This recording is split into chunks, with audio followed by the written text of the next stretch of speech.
Hey guys, David here. Taking on a new project with Ruby and Gunner here. The fuel systems need to be upgraded, and I'll be honest, back in the day when I started hot rodding back in around 2000, 2001 with these cars, um, you would upgrade your stock fuel lines to support more horsepower as you go bigger, and you would just go to a CPI synthetic rubber, with stainless steel braid encapsulated lines, and that was the best of the best. And that's what I've been using for years and years up until today. And knock on wood, I haven't had any problems with either of the cars. But thanks to one of my YouTube subscribers and commenters on one of my earlier videos, he brought something to my attention about rubber lines with gas nowadays deteriorating. Even the synthetic rubber lines, they come with a stock stainless steel braid setup. No matter what brand, pick your flavor, Aeroquip, Parker, all that stuff. So over time, I guess it's all the detergents and the fuels nowadays start to wear the lines out. And you know what happens when you have a line that's leaking fuel, especially in an engine compartment. So to prevent anything like that to ever happen in the future, I'm doing some preventative maintenance. I went ahead and ordered 20 feet of 8AN XRP PTFE carbon lined stainless steel braid line for the feed, and 20 feet of 6AN, same brand, same style, stainless steel braid Teflon PTFE hose, and I'm going to redo the system. So this way we don't have any issues in the future. So I'm going to show you just a little bit of what this entails. Obviously it looks the same.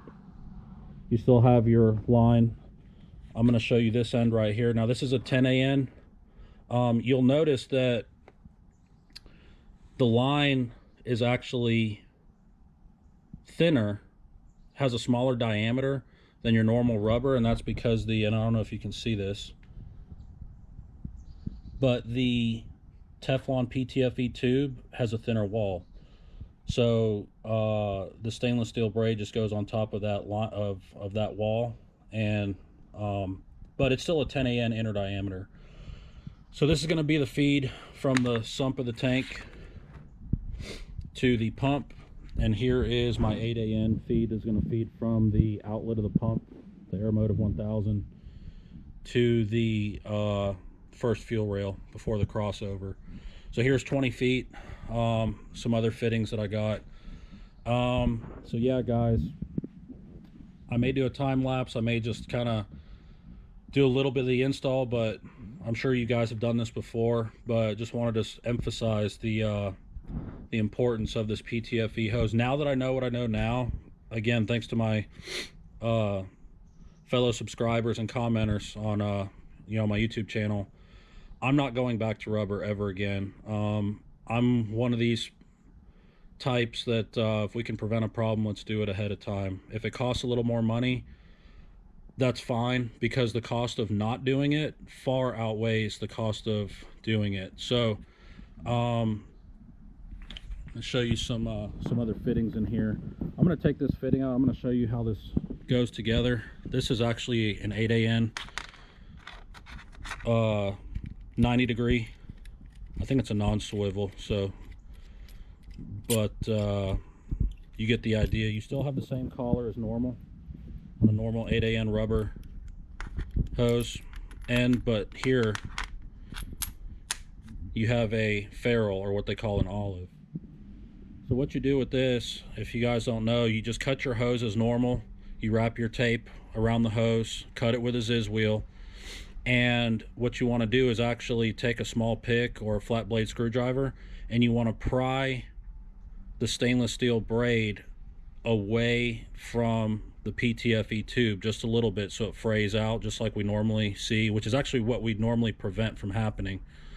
Let me go back. As soon as you cut it with the tape before the fraying, you want to slide this collar on. And guys, these collars are a lot easier to slide on, the PTFE style collars, than a normal rubber AN collar. So that's one thing that's a lot better about, or another additive benefit to these PTFE lines. They slide on easier. Once this is slid on, Now you go back and you want to intentionally fray that stainless steel braid away from the PTFE line. You slide this ferrule on with the bevel facing the hose, so it's going to face the fray. Once that's on, then you put your nipple in the hose, slide the collar back along the hose and thread it together, put some oil, make sure everything's nice and straight, don't cross thread, and that's how you assemble these things. But the good thing about the PTFE hose, one of the many, it's impervious to just about any fluid you put in it. Any kind of racing fuels, methanols, ethanols, all that good stuff. I think the only thing it won't hold up to is some kind of acids out, but nobody runs that anyway, so you don't have to worry about it. But one of the downfalls of PTFE line with certain versions out there is they do not have the bending radius as the rubber. So some of the better brands, now you're gonna pay a little more for the upgraded PTFE convoluted liners inside that will actually allow you to have a sharper radius, and that's what I got just in case. I don't think I'll need such a sharp radius at any point in my fuel system, but just in case I wanted to have it. But normally, again, you have to watch your radius bends within your fuel system. That's one of the only downfalls of this. But again, the pros far outweigh the cons. So just wanted to give you guys an introduction, and I'm going to start removing the old fuel line from Ruby. Here we go. All right, guys, I've been hard at it. So let me show you what we got here. I took the upper intake off because I had to get to the crossover line in the back and also the return line. I don't know if you can see here that starts on the passenger rail. All that's made up. So I pulled out the old, made the new sections match the length of the, the old section of the new section, put the fittings on. It's hard to see, but the crossover's back there. And again, the 6AN return that goes back around to the fuel pressure regulator, which is right here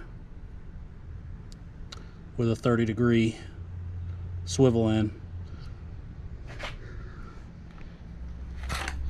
So it's coming along. Just got to route all these under the car and follow the old routing lines. And when I get towards the end, I'm going to cut the final length, put the fitting on, and swap lines as quick as I can, and should be good. So I'll catch up with you in a minute. All right, guys. Well, I know I said I was going to do a time lapse or an install. Just a short documentary of an install, but I got carried away installing this fuel line, but it's all done. And there you can see it. That's my feed going into the rail, and the crossovers at the rear. It's hard to see, but it's there.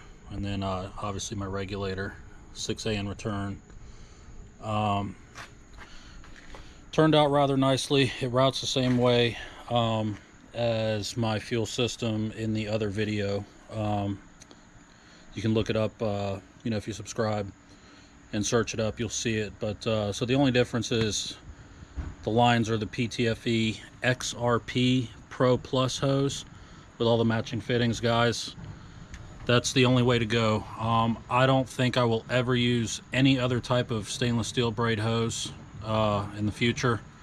I try to avoid problems before they happen. And again, I'm so thankful for one of the commenters on my fuel system video. If it wasn't for him, never know what could have happened. So anybody in the market for some regular hose fittings, I know where a ton of them are at. Bunch of Earls, Mr. Gaskets, so on and so forth. But I may use them for things other than oil, fuel, such as oil or coolant or something. I don't foresee using them at all in the near future, but when it comes to fuel, you guys definitely want to use the PTFE lined hose. It's a little more expensive, but guys, you never have to worry about it. So there you have it. But yeah, she runs great. I did run into a snag.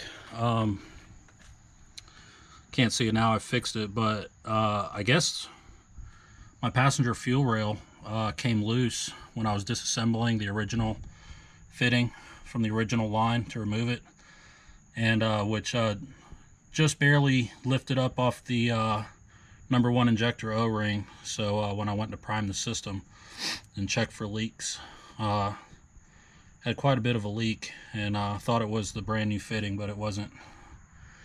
The fuel rail, the bolt came a little loose and then worked its way loose off the injector, but got it all tightened down, and so no leaks. But yeah guys, thanks for tuning in, subscribing. I will be at Foxtoberfest 2021, so definitely come and look for me there. I will be there with this car, God willing, so look forward to seeing you guys. And yeah, definitely subscribe, and you can get a better look from here at the 10 a.m. feed from the sump. So, but again guys, we'll be at Foxtoberfest, and I look forward to seeing all you guys there. All right, take it easy.